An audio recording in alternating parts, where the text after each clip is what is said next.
ওই যে কওম, যে কওমের তওবা আল্লাহ পাক কবুল করেছেন এই মাসে, সেই কওমের নাম হলো বনু ইসরাইল।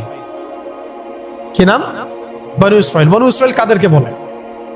ইব্রাহিম আলী সালামের দুই সন্তান। কয় সন্তান?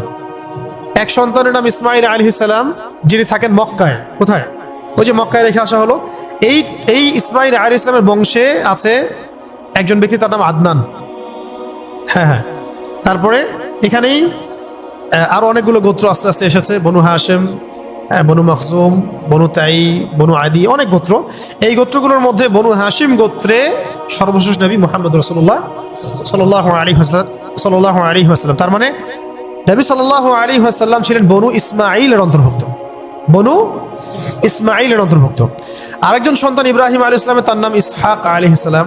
তিনি থাকেন শামে। শাম মানে শুধু সিরিয়া না, শাম মানে ফিলিস্তিন, লেবানন, জর্ডান, সিরিয়া সব একসাথে একসাথে শাম আর কি।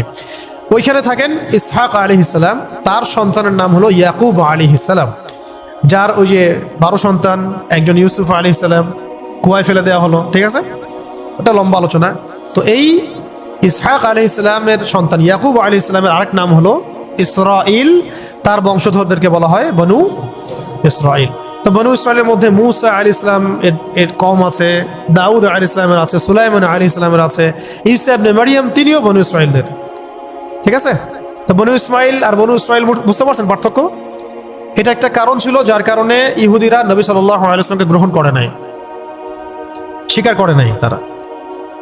আমি আলোচনাটা কেন করছি? কারণ এই আলোচনার সাথে বর্তমান প্রেক্ষাপটে একটা গভীর সম্পর্ক আছে, একটা মিল আছে, ওইটা ধরায় দেওয়ার জন্য। বাকি চিন্তা আপনারা করবেন, চিন্তার দরজা আজকে খুলে যাবেন ইনশাআল্লাহ। তো কোন কওমের তওবা কবুল করা হয়েছে এই আশুরার দিনে? বনু ইসরাইলের। তো বনু ইসরাইলের কোন কওম? বনু ইসরাইল তো অনেক বড় কওম। এর মধ্যে কোন অংশটা? মূসা আলাইহিস সালামের সাথে যারা ছিলেন তারা। মূসা আলাইহিস সালামের সাথে যারা ছিলেন তারা। ঘটনা কি হয়েছিল? যে ওই সময় মিশরের একজন বাচ্চা ছিল, তার নাম ফেরাউন। ফেরাউন একটা পদের নাম, তার নাম ছিল রেমেসিস টু। রেমেসিস টু ফেরাউন একটা পদের নাম, তার নাম হচ্ছে মূলত নাম রেমেসিস টু। এর আগে ছিল রেমেসিস ওয়ান। যখন মূসা আলাইহিস সালাম এক ব্যক্তিকে ঘুষি মেরে ওখান থেকে চলে গেলেন, মনে আছে? ওইটা ছিল রেমেসিস ওয়ানের যুগ। রেমেসিস ওয়ানের যুগ। এরপরে যখন তিনি আবার ব্যাক করেছেন দাওয়াত নিয়ে, এটা ছিল রেমেসিস টু এর যুগ। রেমেসিস টু তার নাম ফেরাউন, পদের নাম। তো এই ফেরাউনকে আল্লাহ রাব্বুল আলামিন দাওয়াত দিয়েছেন, মূসা আলাইহিস সালামকে পাঠিয়েছেন। ফেরাউনের অনেকগুলো ফল্ট ছিল, কুফর ছিল, শিরক ছিল। সে সন্তানদেরকে হত্যা করত, মেয়েদেরকে জীবিত রাখতো। সে নিজেকে খোদা দাবি করেছিল, তাই তো? বলেছিল আনা রাব্বুকুমুল আলা। একটার পর একটা নিদর্শন আল্লাহ পাক দিয়েছেন, সে স্বীকার করে নাই। একটার পর একটা নিদর্শন আল্লাহ দেখিয়েছেন, সে ঈমান আনে নাই। বনু ইসরাইলের উপর নির্মম নির্যাতন করেছে ফেরাউন। ফেরাউনের ফাংশনগুলো বুঝেন, ফেরাউন কি করেছে? ফেরাউনের ফাংশনটা কি ছিল ওয়ার্ল্ডে? সে কুফরির মানে নিদর্শন হয়ে আছে, শিরকের নিদর্শন হয়ে আছে, খোদাদ্রোহিতার নিদর্শন হয়ে আছে। সে নিজেকে আল্লাহ দাবি করেছে। সে বনু ইসরাইলের উপর নির্মম নির্যাতন করেছে, মানে মাজলুমদের উপরে নির্যাতন করেছে। বাচ্চাদেরকে হত্যা করেছে, বাচ্চাদেরকে হত্যা করেছে, মেয়েদেরকে জীবিত রেখেছে। একটা একটা করে আল্লাহ নিদর্শন দেখিয়েছেন, সে স্বীকার করে নাই। তার সামনে মূসা আলাইহিস সালাম মুজিজা দেখিয়েছেন, লাঠি ছুঁড়ে মেরেছেন, সাপ হয়ে গেছে।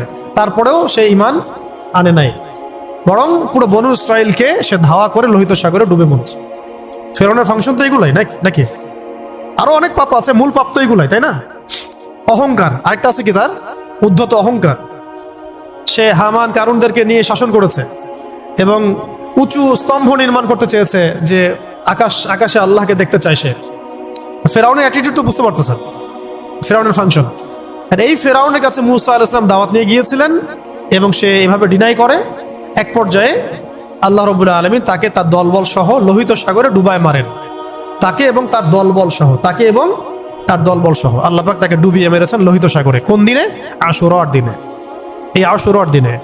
এবং মূসা আলাইহিস সালাম এবং তার যে কওম বনু ইসরাইলকে আল্লাহ পাক নাজাত দিয়েছেন। কোন দিনে? এই আশুরার দিনে, এই মুহররমে। এই কারণে নবী সাল্লাল্লাহু আলাইহি ওয়াসাল্লাম যখন মদিনায় গিয়েছেন, দেখেছেন ইহুদিরা রোজা রাখে। জিজ্ঞাসা করেছেন, তোমরা এই দিন রোজা রাখো কেন?